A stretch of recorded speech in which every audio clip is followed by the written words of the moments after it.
कहाणी वर्णसठीची. आटपाट नगर होतं. तिथं एक गरीब ब्राह्मण होता.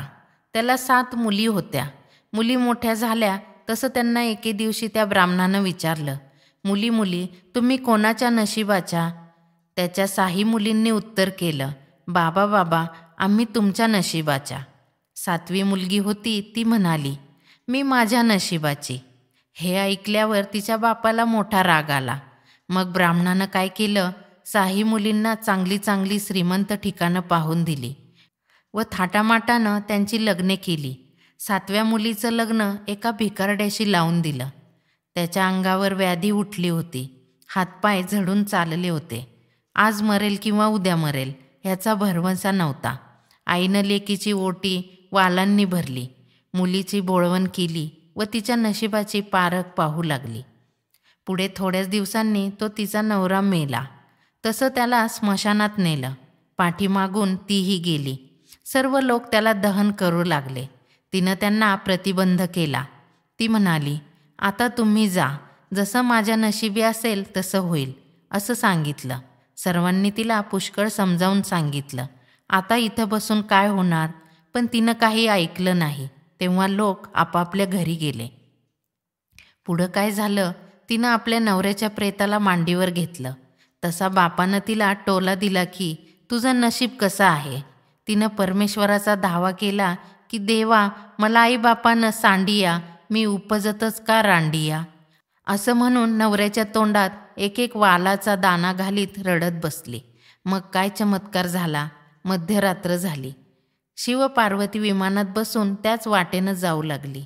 तसं पार्वती शंकराला म्हणाली, कोणी एक बाई रडते आहे असं ऐकू येत आहे, तर आपण जाऊन पाहूया. शंकरानं विमान खाली उतरविलं. दोघांनी तिला रडताना पाहिलं. रडण्याचं कारण विचारलं. तिनं झालेली सर्व हकीकत सांगितली. पार्वतीला तिची दया आली. तिनं सांगितलं, तुझ्या मावशीला वर्णसठीचा वसा आहे. तिकडे जाऊन त्या व्रताचं पुण्य घेऊन ये. ते तुझ्या नवऱ्याला अर्पण कर, म्हणजे तुझा नवरा जिवंत होईल. असं सांगून शंकर पार्वती निघून गेली. तिनं नवऱ्याला तिथंच ठेवलं. मावशीकडे गेली. वर्णसठीचा पुण्य घेतलं. इकडे आली. नवऱ्याला दिलं. तसा नवरा जिवंत झाला. रोगराई गेली. कांती सुंदर झाली. बायकोला विचारू लागला, माझ्या हातापायांच्या कळा गेल्या. देह सुंदर झाला. हे असं कशानं झालं. तिनं सर्व हकीकत सांगितली. मग दोघं नवरा बायको मावशीच्या घरी गेली.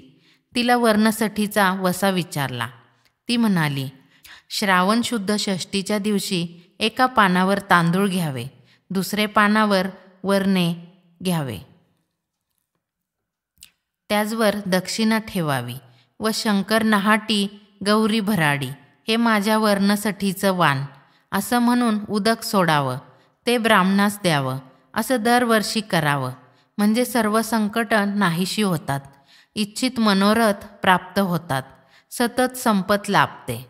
याचप्रमाणे तिनं केलं. सुखी झाली. माहेरी गेली. बापाला भेटली. त्याला म्हणाली, बाबा बाबा तुम्ही टाकलं पण देवानं दिलं. पुढं सर्वांना आनंद झाला. तसं तुम्हा आम्हा हो. ही 60 उत्तरांची कहाणी 5 उत्तरी सुफळ संपूर्ण. तात्पर्य, ज्याचे आचरण पवित्र असेल त्याचेच कल्याण होते.